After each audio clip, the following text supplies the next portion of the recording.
Estamos en la fiesta de domingo de Pentecostés. Lectura del libro de los Actos, de los Hechos de los Apóstoles. Al cumplirse los días de Pentecostés, estaban todos los discípulos juntos en un mismo lugar, y de pronto vino del cielo un estruendo, como de viento que soplaba impetuoso, y llenó toda la casa donde estaban sentados. Y les aparecieron unas lenguas como de fuego, que se repartieron y descansaron sobre cada uno de ellos. Y quedaron todos llenos del Espíritu Santo. Y comenzaron a hablar en diversas lenguas, según el Espíritu Santo les daba que hablasen. Había a la sazón en Jerusalén judíos piadosos de todas las provincias que hay debajo del cielo. Divulgando el caso, acudió gran gentío, y quedaron atónitos, pues cada uno les oía hablar en su propia lengua. Pasmados todos y maravillados, decían: ¿no veis que todos esos que hablan son galileos?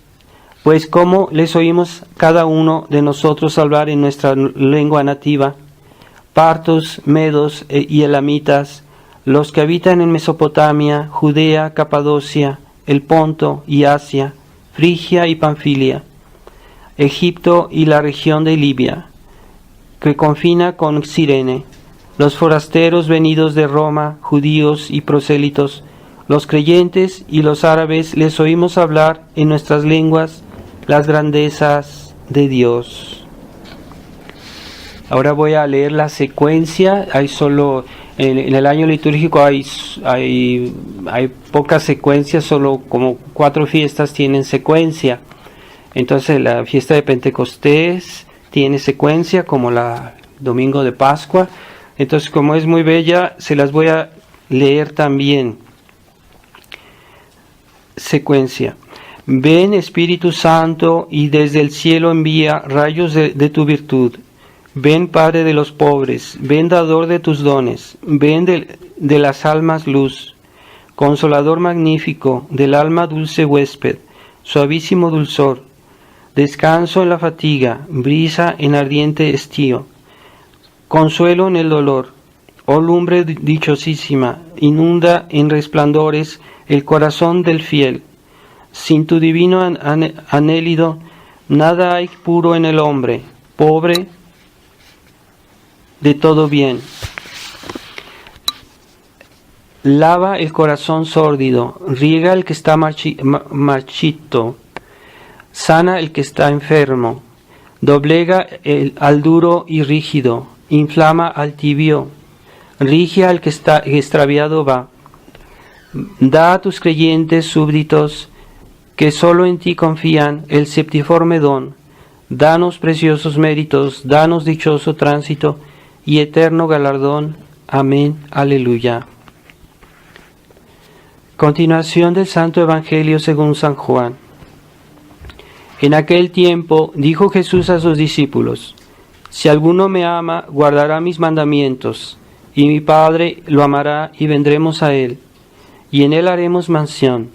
El que no me ama no guarda mi palabra, y la palabra que habéis oído no es mía, sino del Padre que me envió. Estas cosas os he dicho estando con vosotros.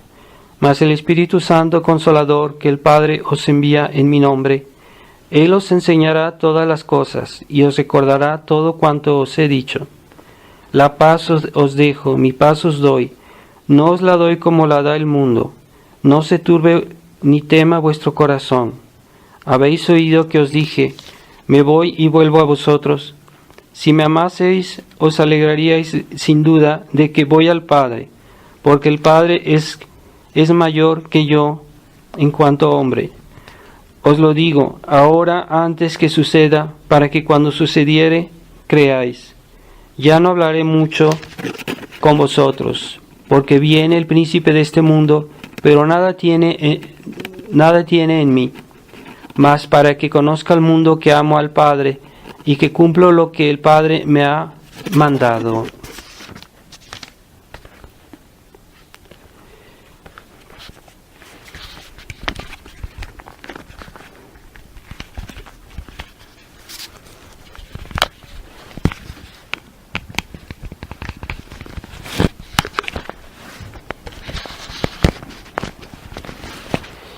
En el nombre del Padre, del Hijo y del Espíritu Santo. Amén. Ave María Purísima. Estimados hermanos, estamos festejando la fiesta domingo de Pentecostés. Es una de las grandes fiestas del año litúrgico, porque es el momento en que la obra de nuestro Señor, que fue la Iglesia Católica, pues fue completada. Nuestro Señor, desde el principio de su vida pública, había llamado a sus apóstoles, los instruyó, los formó, por decirlo así. Se podría decir que fue como su seminario, y les dio el ejemplo, los enseñó les enseñó su verdad, y los preparó para venir después a completarlo con su pasión, su resurrección. Y lo último que vino a ser como el complemento final de su obra fue la venida del Espíritu Santo. Si vemos el ejemplo de los apóstoles, cómo eran cuando hablaban en el Evangelio, vemos que siempre estaban así como dudosos, tenían muchos errores, muchas debilidades. Vemos nuestro Señor con qué paciencia los trataba, con qué paciencia los instruía. Vimos cómo en su pasión, cómo dudaron, cómo huyeron. En su resurrección, pues recuperaron su confianza con nuestro Señor, pero todavía se ven, cuando uno lee el Evangelio, se ve como ellos todavía les faltaba, estaban todavía débiles en su fe, en su vida, y vino el Espíritu Santo que nuestro Señor les prometió, vino a hacer en ellos un cambio radical, porque cuando leemos en el Evangelio, en los Hechos de los Apóstoles, vemos cómo ellos cambiaron completamente, y eran otras personas. Realmente el Espíritu Santo los transformó y vino a hacer de ellos unas personas seguras de sí mismas, fuertes, hasta el martirio, y completamente diferentes. Entonces ahí se ve la realidad de la acción del Espíritu Santo. Las personas que están bautizadas, las personas que han recibido los sacramentos, ya no son iguales, aunque no se den bien cuenta, ya no son iguales. Sus almas han sido tocadas por la gracia, y han sido cambiadas, a condición de que estas personas que reciben los sacramentos lo hayan hecho con las mejores disposiciones. Entonces los sacramentos como que hacen más efecto en sus almas. Y vimos que nuestro Señor, el día de su asunción, cuando Él regresó al cielo, les dijo: vayan a prepararse, porque pronto les enviaré el Espíritu Santo. Y ellos, ¿qué hicieron? Pasaron 10 días de oración alrededor de la Santísima Virgen, y la Santísima Virgen realmente pues les ayudó, era la mejor preparación que podían hacer a la venida del Espíritu Santo, estar alrededor de la Virgen, escuchar sus consejos. Quién sabe cuántas cosas Nuestra Señora les habrá dicho. Tal vez les habrá hablado de la vida de su hijo cuando era niño, de sus ejemplos, ella realmente ya estaba llena del Espíritu Santo, pero una vez más lo recibió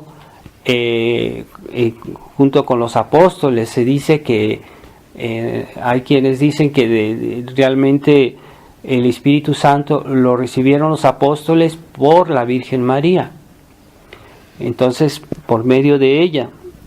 Entonces ahí realmente vemos que la Virgen siempre ha estado presente, no solo en la vida de Jesucristo, sino también en el nacimiento de la Iglesia. Y por eso debemos pedirle mucho a la Virgen por la iglesia. Hoy, en esta época, en este tiempo donde hay tantos problemas, que hay una crisis tremenda en la iglesia, es el momento también de invocar a la Santísima Virgen para que por su intercesión nos obtenga el Espíritu Santo. ¿Por qué los católicos dudan? ¿Por qué los católicos son débiles?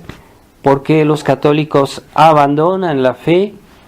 Porque la acción del Espíritu Santo ha bajado mucho. ¿Y por qué ha bajado tanto? Porque han cambiado los sacramentos, porque han cambiado la misa, porque han cambiado la iglesia. Entonces ya la acción del Espíritu Santo no es igual.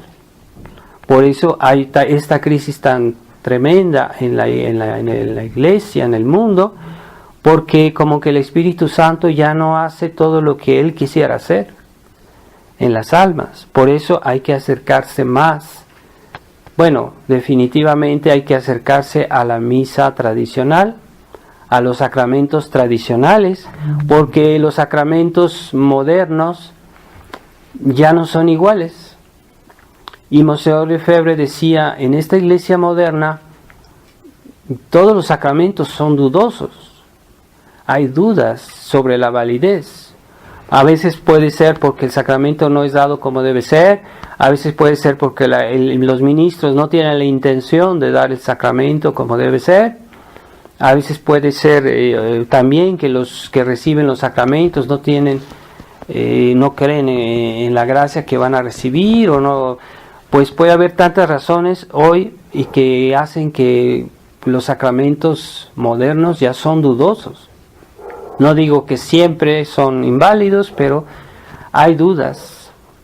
Entonces por eso hay que volver a los antiguos sacramentos, a la misa tradicional, a aquellos medios por los cuales normalmente se da el Espíritu Santo. Y todos los que tenemos el bautismo, que tenemos la fe, debemos creer que el Espíritu Santo está presente en nuestra vida, que actúa, que nos ayuda a actuar, que nos ayuda a reflexionar, que nos ayuda a ser fuertes, que nos ayuda a vivir nuestra vida cristiana. Así que nosotros solos hacer bien las cosas no lo hacemos bien, porque nos falta la ayuda de Dios. Así como los apóstoles, antes de que recibieran el Espíritu Santo, eran débiles, incrédulos, hicieron muchos errores. Ahí se ve que algo les faltaba. Entonces no habían recibido al Espíritu Santo. Y nosotros también debemos decir, si hemos recibido el Espíritu Santo por el bautismo, por los sacramentos, tal vez no lo hemos recibido bien, porque no tenemos mucha fe, o porque no estamos bien dispuestos, o porque no creemos suficientemente. Entonces el Espíritu Santo no nos podemos poner algún obstáculo. Hay que tener cuidado. Entonces Dios no niega sus gracias, pero Él encuentra muchos obstáculos a veces en las personas. Por eso debemos nosotros examinarnos, ¿verdad? Por ejemplo, cuando vamos a misa, tal vez no recibimos todas las gracias que Dios nos quiera dar porque no estamos atentos, porque no rezamos bien, porque estamos pensando otra cosa, entonces, o porque vivimos en pecado, porque vivimos en desorden. Entonces el Espíritu Santo no nos ayuda como Él quisiera, y en realidad sí lo quiere hacer. Cuando vemos una persona, ¿verdad? El Espíritu Santo se puede comparar a el alma de una persona. Por ejemplo, una persona, lo que le da vida a su cuerpo, lo que anima su vida es el alma. Si un alma se separa del cuerpo, es lo que es esencialmente la muerte. Cuando una persona muere, quiere decir que su alma se separó de su cuerpo. Por eso el cuerpo se destruye, el cuerpo ya no tiene vida y muere, y se destruye poco a poco porque su alma se separó. Entonces, ¿qué es lo que da vida a la iglesia? ¿Qué es lo que hace que la iglesia sea una? Que la iglesia sea santa, católica, apostólica, es la presencia del Espíritu Santo en la iglesia. Nosotros somos miembros de la iglesia, pero lo que nos da cohesión entre nosotros, lo que nos da unidad, lo que hace que en la iglesia haya santidad, haya virtudes, es la presencia del Espíritu Santo. Por eso es como el alma de la iglesia, el Espíritu Santo. Entonces, en la medida que el Espíritu Santo está presente, se manifiesta en la iglesia todas esas notas de la verdadera iglesia, que son la unidad, la santidad, la catolicidad y la apostolicidad. Son las 4 notas de la iglesia. Entonces, esa vida de la iglesia, esa presencia del Espíritu Santo es importantísima, aunque no se vea, porque es espiritual. Así como nosotros no vemos nuestra alma, no vemos el alma de las personas, pero vemos que sus cuerpos tienen vida, que hay algo real. Entonces la espiritualidad del alma es una realidad. Pues también la acción del Espíritu Santo en la iglesia es una realidad. Y debemos creer en ella. ¿Por qué hoy la iglesia se está dividiendo? ¿Por qué hoy la iglesia se está poco a poco disminuyendo, destruyendo? Es porque el Espíritu Santo ya no es invocado, ya no actúa como debería actuar o no se lo deja actuar. Por eso vemos que aquellos que se dicen católicos no actúan con fe, no actúan con santidad, no son realmente representativos de la iglesia. Tal vez hasta un cierto punto, pero no suficientemente. Por eso hay este caos, esta crisis, este desorden que vemos por todos lados. Entonces es necesario volver a las fuentes de la gracia, lo que hace que el Espíritu Santo actúe, no como hacen los carismáticos que según ellos invocan al Espíritu Santo y que esa gente se inspira en movimientos protestantes, que el Espíritu Santo se da a personas que por puro capricho quieren hacer milagros, que quieren hacer cosas así como extraordinarias, que complacen su curiosidad y su vanidad. Eso no es de Dios y eso no es del Espíritu Santo.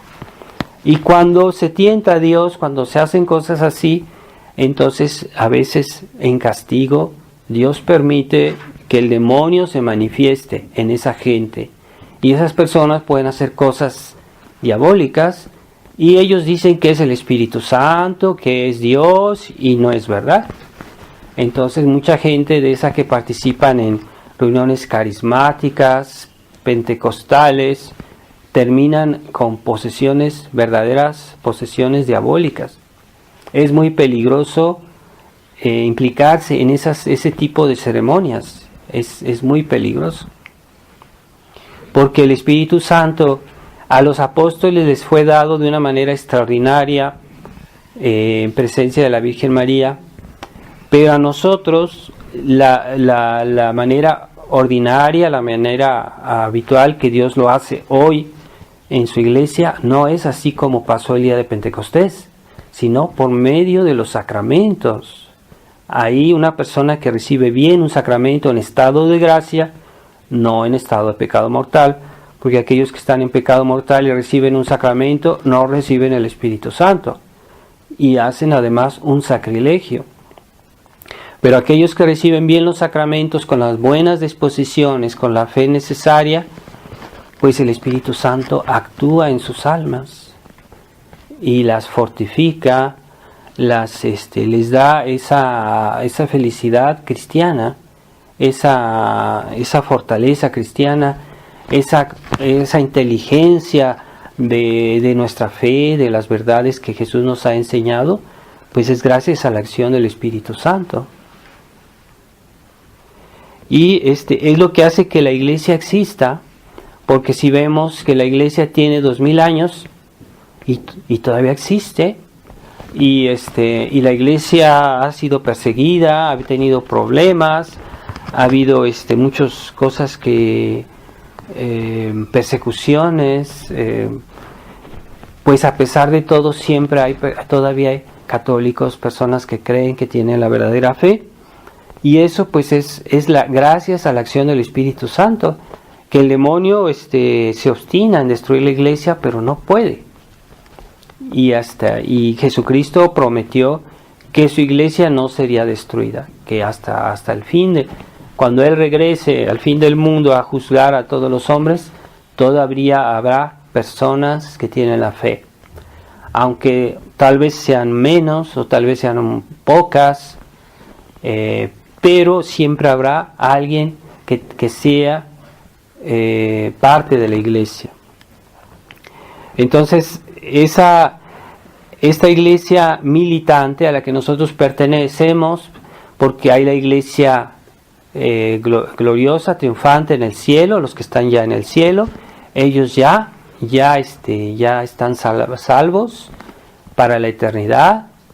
Hay la iglesia purgante, aquellos que están en el purgatorio, pues ellos también ya se puede decir que están salvos, pero todavía tienen que expiar sus pecados en el purgatorio antes de ir al cielo. Esa es la iglesia purgante, pero nosotros estamos en la iglesia militante. Militante viene de milicia. ¿Por qué militante? Porque esta vida es una lucha, es un combate, es una pelea constante contra los enemigos del alma, el demonio, el mundo, la carne. Y si no entendemos eso, no podemos salvarnos, porque debemos comprender que esta iglesia a la que nosotros pertenecemos, la iglesia militante, la iglesia católica, que fue fundada por Jesucristo, fue fundada por Dios en persona, que vino al mundo y fundó su iglesia y le dio el Espíritu Santo. Es a la cual tenemos la gracia de pertenecer. Pero no se puede decir lo mismo de otras religiones, porque fueron fundadas por hombres y no tienen la garantía del Espíritu Santo, no tienen la aprobación de Dios. Digan lo que digan, solo hay una religión verdadera, porque solo hay un Dios verdadero. Y la única religión que tiene el sello de Dios, que tiene la aprobación de Dios, es la Iglesia Católica. No hay otra. No es que seamos orgullosos, no es que seamos intolerantes, sino es la verdad, porque Dios es uno y también una es la verdad, una es la verdadera religión. No hay que buscarle por otro lado. Entonces hoy se nos quiere hacer creer que la verdad es algo relativo, que cada quien tiene su verdad. No es así. Hay una sola verdad, porque hay un solo Dios. Y como Dios es la verdad, pues entonces hay una sola verdad. Y entonces debemos comprender lo que es la iglesia, porque hoy la iglesia está muy atacada. Hay algunas falsas iglesias que se pretenden verdaderas, pero también hay unos que se pretenden católicos y no lo son, porque no se comportan como católicos, pero conservan el nombre. O hay ministros de la iglesia, hay obispos que se pretenden católicos y están pervirtiendo la fe, porque el modernismo ha entrado en la iglesia. Entonces hay que estar bien atentos. ¿Cuál es la verdadera iglesia? ¿Cómo vamos a distinguir la verdadera iglesia católica? La que fundó nuestro Señor hace 2000 años y que en 2000 años pues todavía sigue existiendo. Porque si hoy se nos quiere hablar de una iglesia católica que es diferente, pues entonces no es la iglesia católica, porque eso es otra cosa, porque es otra doctrina, otra fe, otra manera de juzgar las cosas de la vida y de la otra vida, de esta vida y de la otra vida. Entonces no es lo mismo. Por ejemplo, un budista que dice que ellos, los budistas, que ellos piensan que todo es Dios, son ellos son piensan que todas las cosas que hay en el mundo son Dios, son panteístas.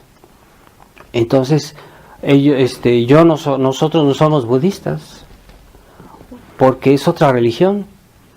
Entonces no tenemos las mismas creencias, no pensamos en lo mismo, no rezamos de la misma manera, no hacemos de la vida la práctica de la misma manera. Nosotros decimos, esto es pecado. Ellos dicen, no, esto no es pecado. Y para nosotros decimos, esto está bien. Y a ellos dicen, aquello que nosotros lo vemos como algo malo, ellos lo ven como algo bueno. Entonces, ¿quién tiene razón? La diferencia es que lo que nosotros sabemos nos los enseñó Jesucristo por su iglesia. Y esa es la diferencia. Entonces, nosotros tenemos la garantía. Tenemos la garantía de que lo que nosotros creemos es verdad, porque es Dios que se hace garante de todo eso, porque es Dios que lo dijo. Y tenemos la garantía, por ejemplo, en las otras religiones no hay santos, no hay santidad. Hay personas a veces que según eso son personas, según eso se pretenden buenas, pero no hay santidad, grandes santos. En las falsas religiones no hay milagros. Solo en la verdadera religión hay milagros, verdaderos milagros, no prodigios, porque el demonio puede hacer prodigios, el demonio puede hacer cosas que nos admiran, porque él es un ángel, tiene cierto poder, sí es cierto, pero no son milagros. Solo los milagros los puede hacer Dios, verdaderos milagros. Por ejemplo, una persona que que está muy enferma, una curación instantánea, solo lo puede hacer Dios. Los ángeles, los demonios pueden hacer que esa persona se vaya mejorando de salud muy gradualmente, pero no lo pueden hacer en un instante, porque eso solo lo puede hacer Dios. O una persona que tiene un miembro, que le falta un miembro de su cuerpo y de un momento aparece ese miembro, eso es un milagro. Eso no lo pueden hacer los ángeles. Solo Dios puede crear algo que no era y que después sí es. Entonces eso es un milagro. Pero a la medida que hay tantos pecados en el mundo, que hay más maldad, entonces Dios permite como castigo que los demonios tengan más poderes o que puedan hacer más cosas, pero siempre serán prodigios, no son milagros. Así como hoy vemos que los carismáticos, que según eso reciben el Espíritu Santo, que hay personas que tienen problemas, por ejemplo, están lisiados, que no pueden caminar bien, y que de golpe se ponen a caminar bien. Eso no es un milagro, es un prodigio, porque el demonio puede hacer como esas son como cuestión física, de orden de funcionamiento de los miembros. Entonces el demonio puede ayudar a que funcionen mejor, pero no es un milagro, es un prodigio. Y de hecho muchas de esas personas que pretendían haber sido curadas en esas reuniones carismáticas, después, una semana después, otra vez vuelven a tener ese mismo problema. En realidad no estaban curadas, estaban simplemente en ese momento el demonio hizo un prodigio, ¿verdad? Entonces no hay que dejarse engañar por todo lo que hoy se dice, que no son realmente señales de la presencia de Dios. Los milagros, la santidad, solo se dan en la Iglesia Católica, en aquellos que tienen la verdadera fe. Por eso antes la Iglesia, cuando canonizaba a una persona para declarar que era santa, primero examinaban su fe, antes que lo demás, para ver si él creía en todas las verdades que la Iglesia siempre enseñó, en las verdades de nuestro credo, si creía en todo como debe ser. Y si no tenía esta fe, estaba excluido por principio que lo canonizaran. Pues hoy se canoniza a personas que tienen una fe completamente desviada, que no es católica. Por ejemplo, esa famosa Teresa de Calcuta, que ella era ecuménica, pero eso es contra la fe. El ecumenismo es contra la fe católica. ¿Cómo pueden canonizar a una persona así? Hasta hay un caso de, no sé si fue ella o fue otro, que pretendían dar como un milagro, un milagro de una persona que tuvo un problema de salud, y dijeron, pues este es el milagro que hizo esta persona y por lo cual la vamos a canonizar. Pero los médicos decían que no, era milagro, que no había pasado nada milagroso, pero a pesar de todo, así la canonizaron. Entonces, todo es una manipulación en esta iglesia conciliar. Hay la definición que da San Roberto Bellarmino sobre la iglesia militante. Él dice que la iglesia militante es el conjunto de hombres viadores, es el conjunto de las personas que vivimos aquí en la tierra, que profesan la misma fe cristiana. Es la condición para pertenecer a la iglesia católica, principalmente es profesar la misma fe. Y hoy se ha hecho para ser católico debes obedecer al Papa. No, el Papa está al servicio de la fe. Si yo no obedezco, si yo no tengo la fe, ni siquiera puedo obedecer al Papa. Entonces la fe es antes que la obediencia. Por ejemplo, si alguien nos quiere, un sacerdote, un obispo nos quiere ordenar de ir a hacer algo que es contra nuestra fe, nosotros debemos desobedecer, porque la fe está antes que la obediencia. Si el Papa hoy quiere enseñar cosas que van contra lo que Jesucristo dijo, tengo que desobedecerlo, porque Jesucristo es antes que el Papa. El Papa debe ser el servidor de Dios, no es superior a Dios. Acabamos de oír que el Papa va a cambiar el Padre Nuestro, pero ¿quién nos enseñó el Padre Nuestro? Fue Jesucristo. ¿Cómo se atreve a tocar el Padre Nuestro? También el Papa últimamente ha anunciado que va a cambiar el Gloria que se dice, esa oración que se dice en la misa, gloria a Dios en los cielos, ¿verdad? Y nosotros la decimos en latín, Gloria in excelsis Deo. En la parte donde dice, pasa en la tierra los hombres de buena voluntad, el Papa ya cambió y dice que van a decir, pasa en la tierra los hombres que Dios ama.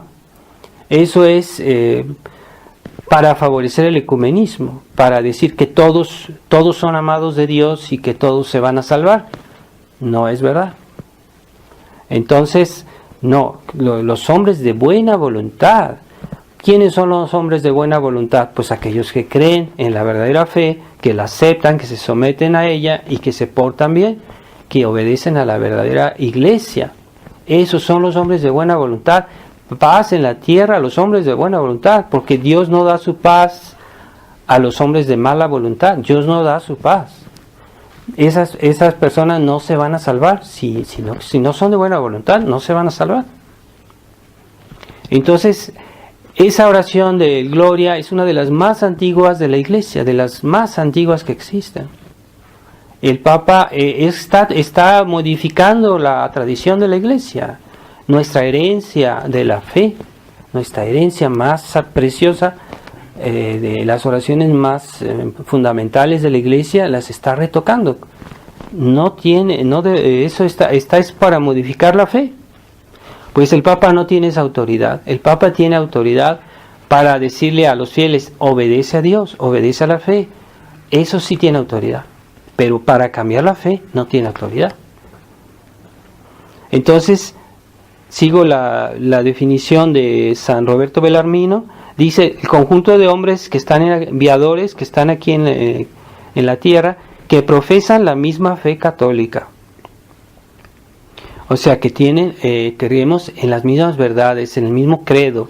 Por eso en la misa decimos el credo, porque son las verdades que son fundamentales. Y si yo no las acepto, ya no soy católico. Ya estoy excluido. O sea, si yo niego una sola verdad de la fe, es un pecado mortal, yo voy a ir al infierno, no puedo ir al cielo. Es muy exigente la fe, es lo que le da consistencia a la iglesia. Si yo no creo, no puedo obedecer, no puedo practicar los mandamientos, no puedo rezar, no puedo recibir los sacramentos, porque no creo. La fe es fundamental y es lo que hoy se relativiza más. No, la fe es fundamental en la vida cristiana. Los que profesan la misma fe reciben los mismos sacramentos y obedecen a los mismos pastores legítimos. Fíjense bien esta palabra que usa San Roberto Belarmino. Los pastores legítimos. ¿Qué es una persona legítima? Aquella que hace lo que debe hacer, que es verdaderamente pastor y que da las órdenes legítimas. O sea, un pastor, pongamos el ejemplo de un papá en una casa que le dice a sus hijos que hagan pecados, que roben, que maten o algo, ¿está dando órdenes legítimas? Pues no. Y cuando él da esas órdenes ilegítimas, ¿sus hijos le deben obedecer? Pues no. ¿Por qué? Porque su papá está desobedeciendo a Dios, está yendo contra Dios. Pues así, los pastores legítimos son aquellos, no solo que son pastores porque han recibido el cargo, sino que dan órdenes legítimas también. Entonces, si un pastor a mí me dice que yo pierda la fe o que haga un pecado mortal, no lo puedo obedecer. Ah, sí, pero es que soy el pastor, soy el papa. Pues ni modo, yo no puedo obedecerte. Hay que obedecer a Dios antes que a los hombres. Entonces, esa es la condición de pertenecer a la iglesia. Primero, tener la fe. Si yo no tengo la fe, no puedo recibir los sacramentos. Y si no puedo recibir los sacramentos, no tengo el Espíritu Santo. Y el Espíritu Santo no actúa en mi vida, no me ilumina, no me guía, no me fortifica. Entonces, con esta iglesia conciliar que vino con el Concilio Vaticano II, se está destruyendo lo más fundamental de la iglesia, que es la fe. Y porque se ha cambiado la doctrina. Y ya vemos en estos ejemplos del Papa, pero hay muchísimas declaraciones del Papa que están contra la fe. Decir que la Virgen María era pecadora es negar el dogma de la Inmaculada Concepción. Es gravísimo decir eso. Y hay muchas declaraciones así del Papa que siembran la duda. Jesús tenía sangre pagana y lo insistió, lo repitió con mucho acento. Jesús, ¿qué quiere decir? ¿Qué quiso decir? Que Jesús era, ¿verdad? Es una ofensa a nuestro Señor decir eso. Y hay una serie, ya no se puede seguir de tantas cosas que ha dicho en ese estilo, que minan la fe, que debilitan la fe de los fieles y que en el fondo destruyen a la iglesia. Por eso este Papa no lo podemos obedecer mientras esté atentando contra la fe, contra lo que tenemos de más sagrado, de más santo. Él lo está ridiculizando, está fallando, está poniéndose como más importante que Jesucristo mismo, porque está retocando lo que Jesús dijo. Entonces es más que Dios. Entonces, ¿qué debemos decir? ¿Que Él es Dios? Y si no es Dios, pues que obedezca a Dios. Entonces, ¿por qué no obedece a Dios? Pero en nuestra época es muy importante hacer una distinción, porque hay mucha confusión, incluso en los tradicionalistas, ciertamente, Monseñor Lefebvre nos pedía que no seamos sedevacantistas. Él no quería que tomáramos esa posición, pero debemos tener claro que nosotros en la fraternidad San Pío X siempre se rezó por el Papa, se rezó por la Iglesia, por los que están ocupando los cargos, aun si no los podemos obedecer, que no podemos seguir su ejemplo, Incluso debemos resistir a lo que ellos hacen, porque están haciendo algo nuevo, algo que no es la Iglesia Católica. Entonces ellos mismos usaban la expresión la Iglesia conciliar. Esa expresión nunca se utilizó en la Iglesia, nunca existió la expresión Iglesia conciliar. Existía la expresión la Iglesia Católica, la Iglesia una, la Iglesia Santa, la Iglesia Apostólica, la Iglesia Romana, pero nunca se usó el término la Iglesia conciliar. ¿Y cuándo nació este término? Pues con el Concilio Vaticano II. ¿Qué quiere decir? Que eso es algo nuevo, es algo que antes no había y que hoy sí existe. Es una iglesia nueva. Así que no debemos confundir iglesia católica e iglesia conciliar. Son dos cosas diferentes. La iglesia conciliar es una iglesia que nació con el concilio y que ha cambiado la fe y que tiene otras creencias, que ya es modernista, que es anticristiana, se puede decir. Esa iglesia conciliar no es la iglesia católica. Y también hay muchos católicos tradicionalistas que no ven claro que cuando hablamos de la iglesia oficial es eso que es la estructura de la iglesia, la organización, los cargos, todo eso visible, ¿verdad? Que en otros tiempos pues era la iglesia católica. Esa estructura oficial nosotros no podemos rechazarla porque es la organización, los cargos de la iglesia. Entonces la iglesia oficial ha sido ocupada por la iglesia conciliar. Está ocupada la iglesia, los cargos, las iglesias, por ejemplo, si vemos, vamos al centro, vemos iglesias muy bonitas. ¿Quién construyó eso? No fue la iglesia conciliar, eso lo construyó la iglesia católica. Y la iglesia conciliar está ocupando esos lugares, está ocupando esos puestos, está ocupando esos cargos, es la estructura de la estructura de la iglesia. O personas indignas están ocupando puestos de obispos o de papa, personas que no deberían estar ahí. En otros tiempos ellos hubieran sido excomulgados, pero están ocupando la estructura, la iglesia oficial. Entonces nosotros no rechazamos la iglesia oficial, rechazamos la iglesia conciliar. Y no queremos hacer esa mezcla como que la iglesia conciliar, esa confusión entre la iglesia conciliar y la iglesia católica.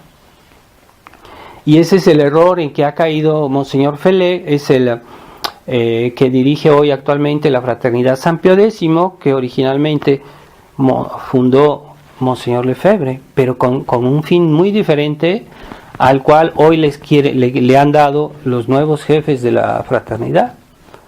Están también desviando la fraternidad a un camino que no es, y ellos no quieren hacer la distinción entre iglesia conciliar e iglesia católica. Entonces nosotros no debemos decir, debemos obedecer a la iglesia conciliar porque esa es la iglesia católica.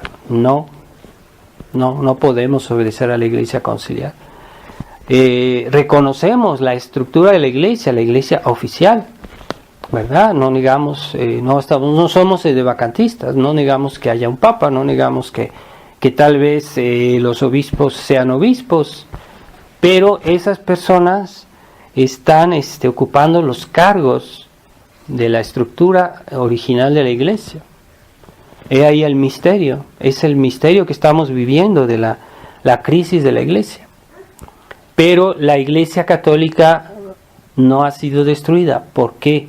Porque como dice San Roberto Belarmino, la iglesia católica es el conjunto de hombres que profesan la misma fe cristiana. ¿Dónde están esas personas hoy que profesan la fe cristiana?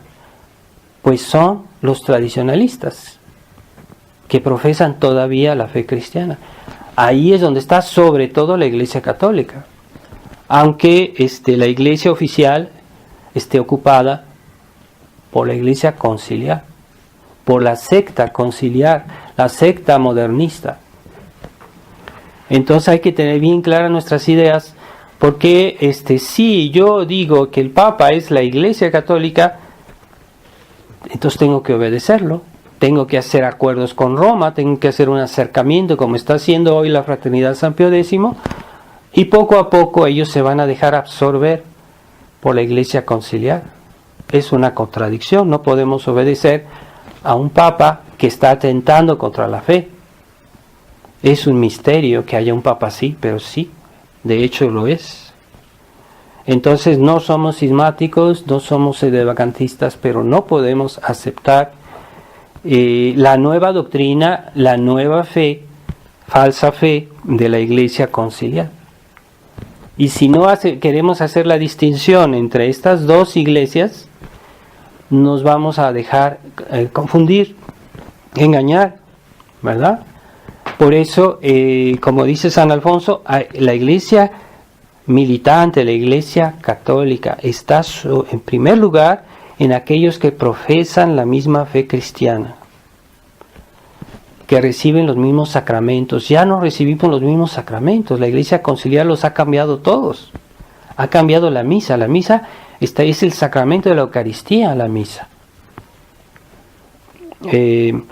Entonces nosotros no desobedecemos a pastores legítimos, porque ellos nos dan órdenes, nos quieren dar órdenes ilegítimas. Entonces tenemos obligación de desobedecer, ¿verdad? Como el tiempo de nuestro Señor. En el tiempo de nuestro Señor, el sumo sacerdote de la época era la Iglesia. En ese tiempo eran los representantes de Dios. Después Dios terminó con el Antiguo Testamento y ya no tiene vigencia el sacerdocio mosaico, ya no tiene vigencia, pero en ese tiempo sí tenía vigencia. Pues es el sumo sacerdote, Anás, Caifás, toda esa gente querían que nuestro Señor no hiciera su deber.